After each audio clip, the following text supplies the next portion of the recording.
एक बार फिर से आप सभी का स्वागत है मेरे YouTube चैनल पे जिसका नाम है पीयूष जूलॉजी।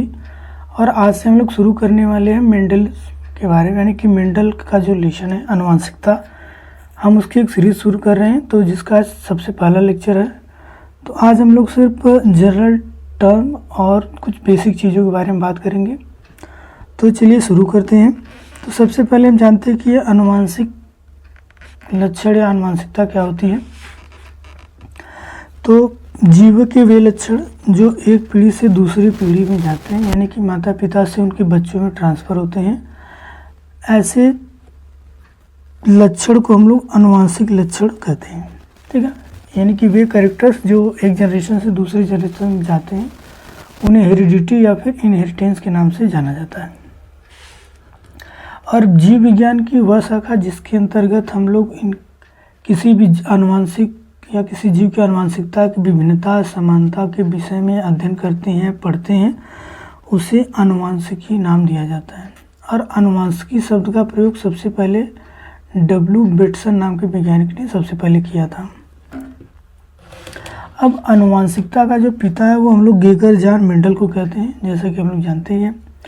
अब गेगर जॉन मेंडल ने अपना जो प्रयोग था वो लगभग 7 साल तक किया था, 1856 से 1863 तक। लेकिन मेंडल ने जब अपना प्रयोग किया तो उस समय उनके द्वारा दी गए प्रयोग को किसी ने माना नहीं था। फिर बाद में उनके प्रयोग को दोहराया गया था 1900 में 3 वैज्ञानिकों के द्वारा। एक वैज्ञानिक थे हॉलैंड के जिनका नाम था हुगो डी ब्रिज। हुगो डी ब्रिज नाम के वैज्ञानिक थे।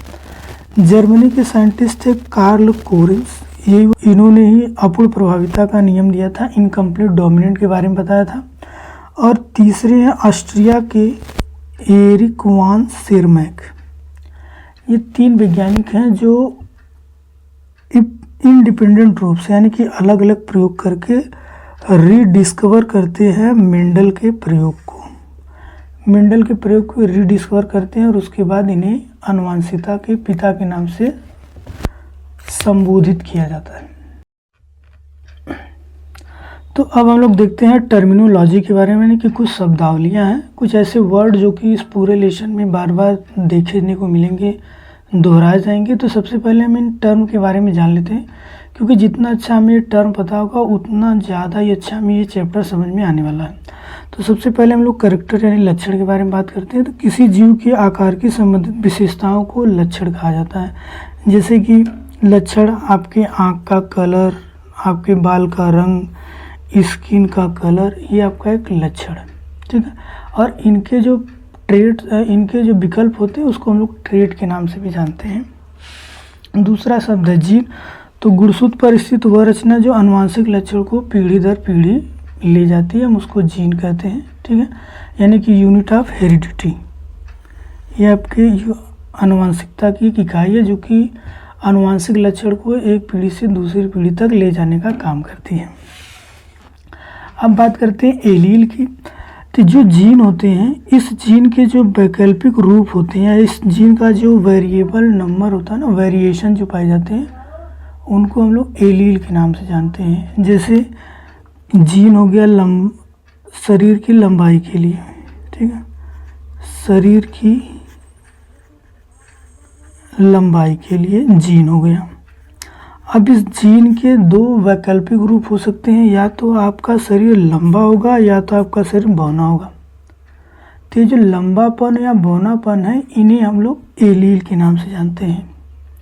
या अगर हम दूसरा कोई उदाहरण ले लें तो जैसे हो गया आँखों का रंग। आँखों का रंग, तो आँखों का रंग एक कैरेक्टर हो गया।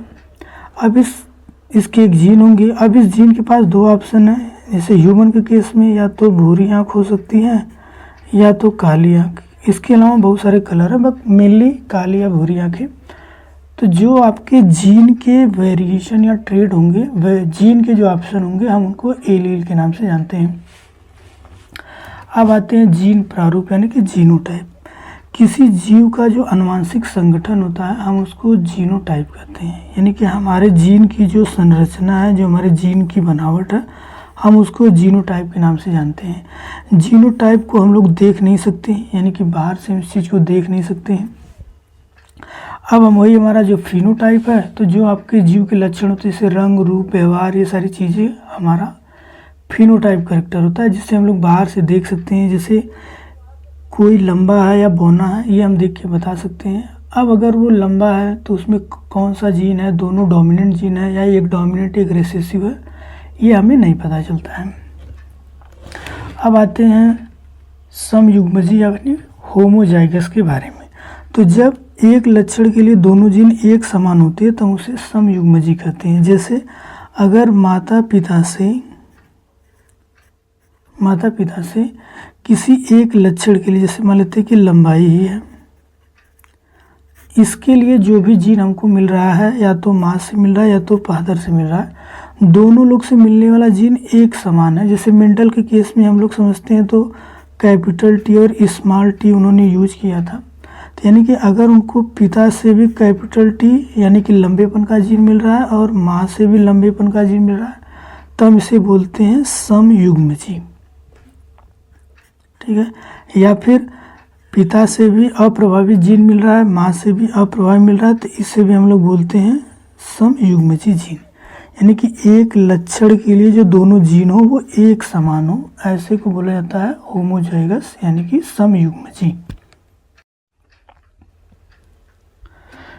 अगले ट्रेड्स को देखें तो वह विषम युग्मजी, यानी कि इससे पहले हम लोगों ने समयुग्मजी देखा, अब ये विषम है। यानी कि एक लक्षण के लिए जो दोनों जीन होंगे वो दोनों असमान होंगे। असमान का मतलब है कि अगर पिता से डोमिनेंट जीन मिल रहा है, माँ से आपको रिसेसिव जीन मिल रहा है। मेंडल केस में अगर हम लंबाई को समझे तो किसी जनक से हमको लंबाई का प्रभावी कैरेक्टर का जीन मिल रहा है और किसी से हमें अप्रभावी का मिल रहा है। तो अगर ऐसी सिचुएशन है तो हम उसको बोलेंगे विषम युग्मजी। यानी कि मेंडल ने जिसे संकर बोला था, आप उसे विषम युग्मजी कह सकते हैं। हेट्रोजाइगस हम उसे कह सकते हैं। ठीक है, having two different gene for a particular characteristics. अब आते हैं प्रभावी और अप्रभावी जीन के बारे में। तो किसी युग्म विकल्पी जोड़े का वह विकल्पी जो समयुग्मजी या फिर विषम युग्मजी दोनों स्थिति में अपने को व्यक्त कर सकता हो। जैसे कि अगर कैपिटल टी है तो हम इसको बोलते हैं प्योर लाइन, शुद्ध लंबा।